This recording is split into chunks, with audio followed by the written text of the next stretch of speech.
제게 주어진 시간이 15분이라서 인사를 서론을 길게 못할 것 같습니다.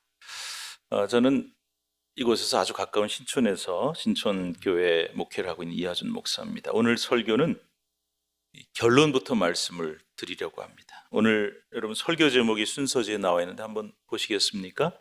제목이 감사의 반대말 이렇게 되어 있습니다. 여러분, 감사의 반대말이 뭐라고 생각하십니까?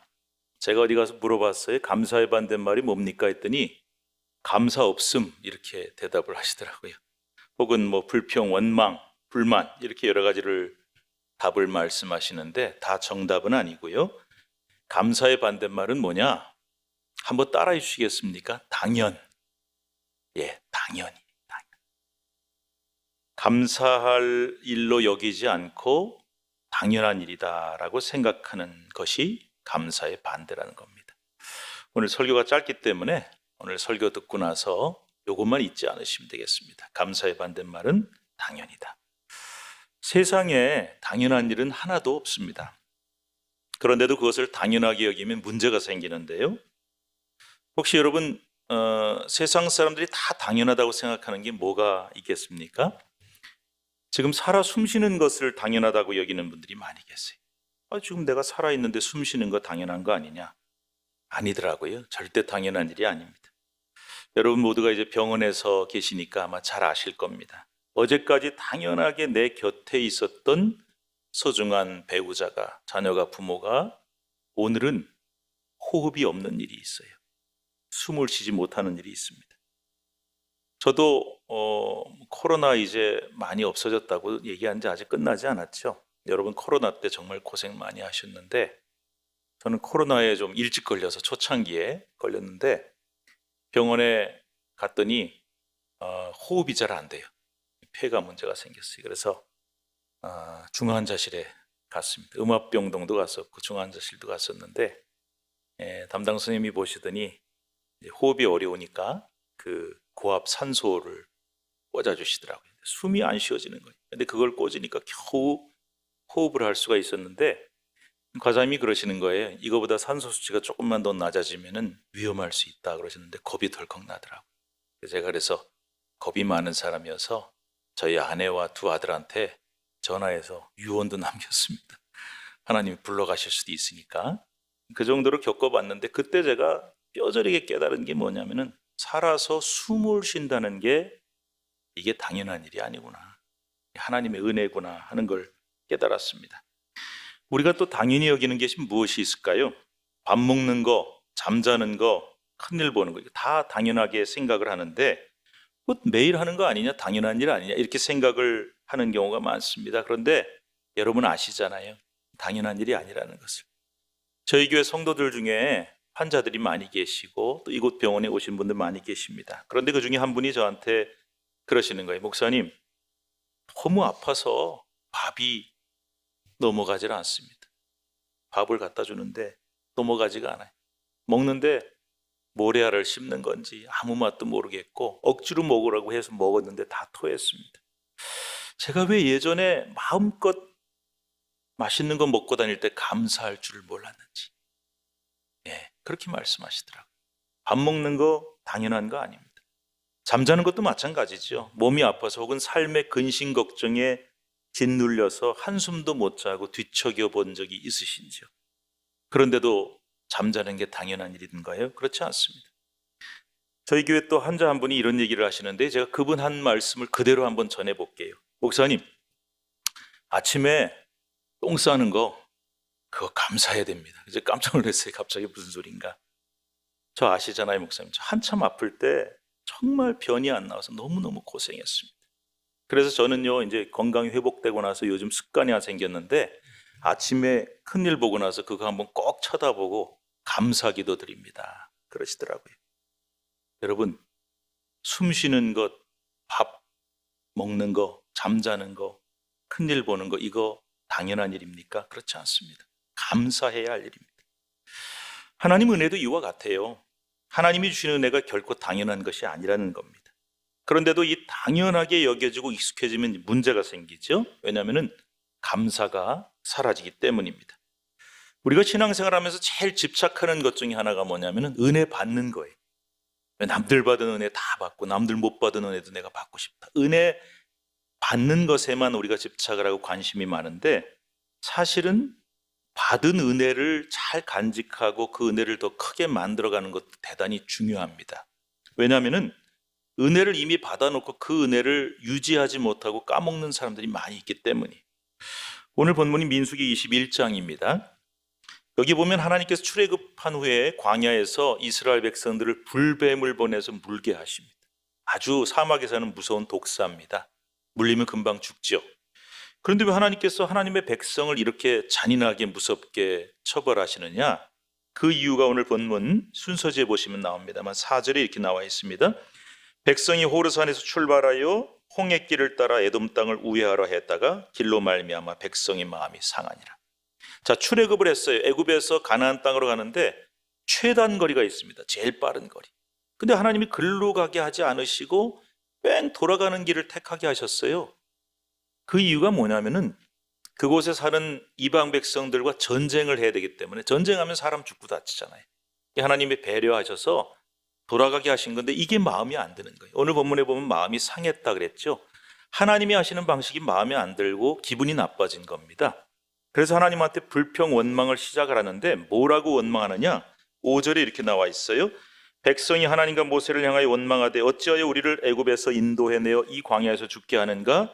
이곳에는 먹을 것도 없고 물도 없도다. 우리 마음이 이 하찮은 음식을 싫어하노라. 자, 뭐라고 원망하냐면은 이 광야라는 곳이 먹을 것도 없고 마실 물도 없다. 왜 우리를 여기까지 끌고 나와서 죽게 하느냐? 이렇게 하나님께 원망을 하는데 이 말이 맞냐? 맞죠? 광야에 먹을 게 어디 있고 물이 어디 있겠습니까? 그런데 이 말을 틀립니다. 왜냐하면 하나님께서 매일마다 먹을 것을 보내주셨어요. 물도 주셨어요. 자, 매일 하늘에서 내리는 양식이 있었습니다. 만나라고 하는 것이죠.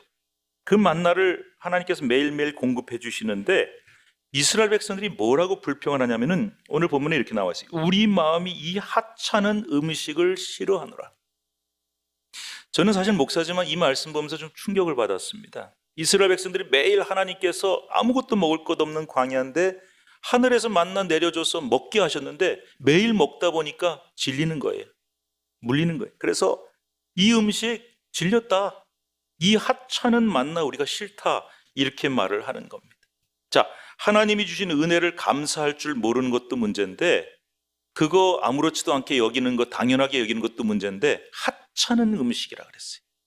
매일매일 주시는 음식을 하찮게 여기고 하나님이 주시는 은혜를 하찮게 여겼던 이 죄, 이게 너무나 크기 때문에 하나님께서 불뱀을 보내서 심판하신 거죠.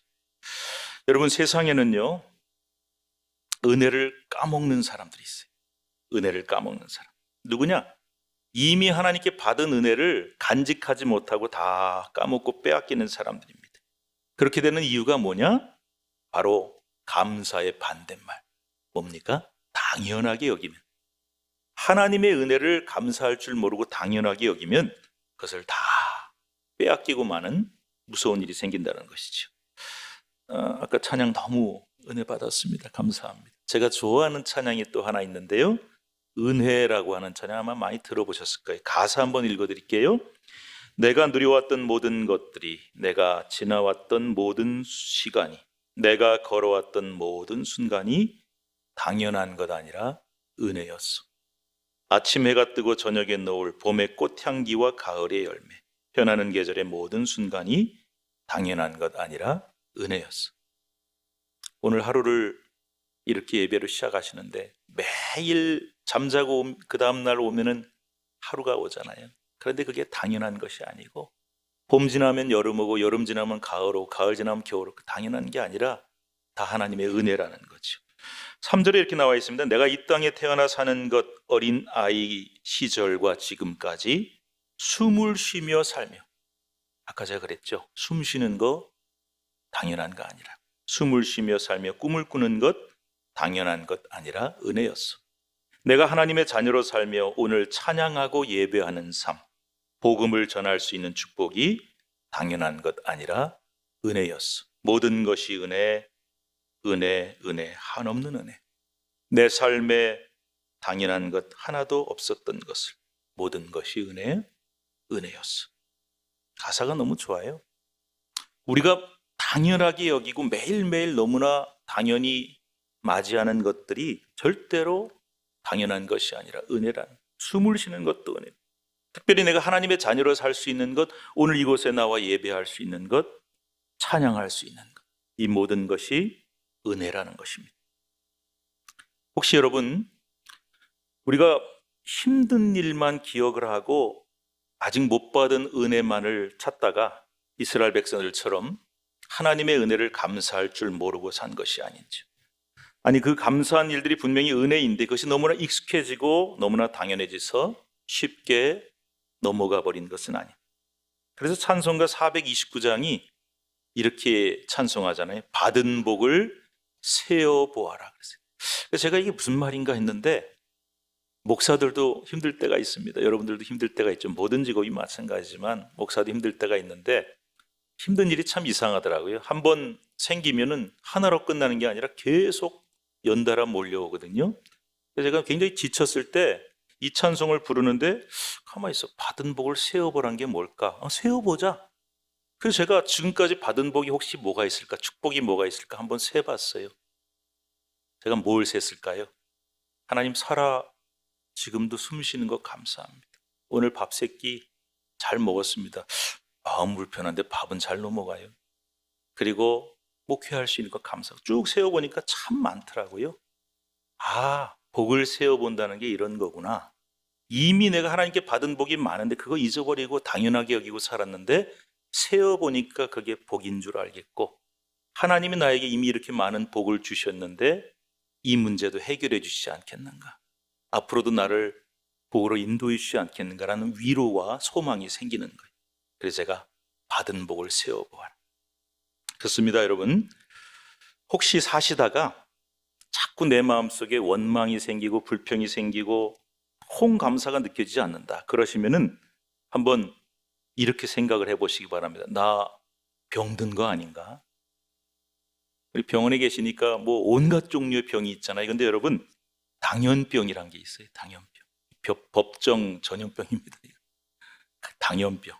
당연병 누가 심어놓냐? 마귀가 심어놓는 바이러스인데요. 당연병 증상 알려드릴게요. 이런 증상 혹시 없으신지 체크해 보세요. 당연병이 걸리면 감사가 없어져요. 감격도 사라집니다. 당연병 걸리면 열정도 사라지고 충성과 헌신도 사라집니다. 내가 매일 하고 있는 일이 하나도 안 기쁘고 힘만 듭니다. 뭘 해도 기쁘지 않고 성취감이 없습니다. 당연병에 걸리면 자기 영혼이 병 들어가는 줄도 모르고 그냥 예수 믿은 세월로 오래 다녔으니까 경험으로 하던 가락으로 예수 믿고 직업생활도 그렇게 하고 직장생활도 그렇게 하고 그렇게 매일매일 그냥 사는 겁니다. 이게 바로 당연병의 증세인데, 혹시 이 중에 하나라도 여러분 지금 겪고 계신다면 죄송합니다. 여러분 병 걸리셨습니다. 아주 심각한 병입니다. 마지막으로 이야기 하나 짧은 거 들려드리고 말씀 마칠게요. 제가 아는 어느 목사님이 들려주신 이야기인데요. 그 목사님의 누님이 젊은 시절에 교통사고를 당했다고 합니다. 잘 치료를 했지만, 수술을 했지만 결국은 한쪽 팔을 절단해야만 하는 상황이 되었습니다. 그런데 이 한쪽 팔을 잃은 후에도 이 누이가 절대 위축되지 않고 너무나 밝게 살더래요. 씩씩하게 교회 생활 잘하고, 한쪽 팔로도 남편 내조 잘하고 아이들 잘 키워내고, 교회에서 누구보다도 열심히 봉사하는데 특히 제일 유명한 게 사과 잘 깎는 걸로 유명했대요. 한 손으로 사과를 얼마나 빨리 예쁘게 깎는지 교회에서 유명했다고 합니다. 근데 그 누님이 그렇게 씩씩하게 살았는데 어느 날 갑자기 유방암이 걸렸어요. 암이 전이가 돼서 결국은 임종을 맞이하게 되었다고 합니다. 마지막 임종을 앞두고 누나가 유언을 남기는데 남편 자녀들 불러서, 그리고 동생인 목사님에게 걱정하지 말라고, 천국 가서 다시 만나면 된다, 이렇게 오히려 위로를 하더래요. 그러더니 부모님한테, 부모님 아직 살아계시니까요, 이렇게 말하더라는 거예요. 엄마, 아빠 울지 마세요. 천국에서 다시 만나요. 그런데 저 이제 천국 가면 두 손으로 마음껏 박수치면서 찬양할 수 있겠죠? 그렇게 말을 하더래요. 이분이 한쪽 팔을 잃고도 그렇게 씩씩하게 살고 신앙생활 잘했는데 마음속에는 굉장한 한이 있었던 거예요. 나도 저 사람들처럼 두 손으로 박수치면서 찬송하고 싶은데. 사람들이 그러죠. 두 손 멀쩡한데 박수치는 거 당연한 거 아니야? 두 다리 멀쩡한데 걸어가는 거 당연한 거 아니야? 근데 여러분 잘 아시죠? 하고 싶어도 못하는 분들이 많이 계십니다. 당연히 여기지 말고 감사하며 살아야 합니다. 내가 오늘 살아서 숨을 쉬는 것, 오늘도 멀쩡한 두 다리로 직장에 이렇게 나와서 예배할 수 있는 것, 이 두 손으로 박수도 칠 수 있는 것, 이거 당연히 여기지 마시고 감사하며 살 수 있다면 하나님께서는 저와 여러분에게 감사할 일을 더 많이 허락해 주실 줄로 믿습니다. 기도하겠습니다. 하나님 감사합니다. 주신 말씀 마음에 새기며 당연히 여기지 말게 하시고 익숙해지지 말게 하시고 당연히 여겼던 모든 것들이 감사인 줄 알고 감사하며 살게 하옵소서. 예수님의 이름으로 기도드립니다.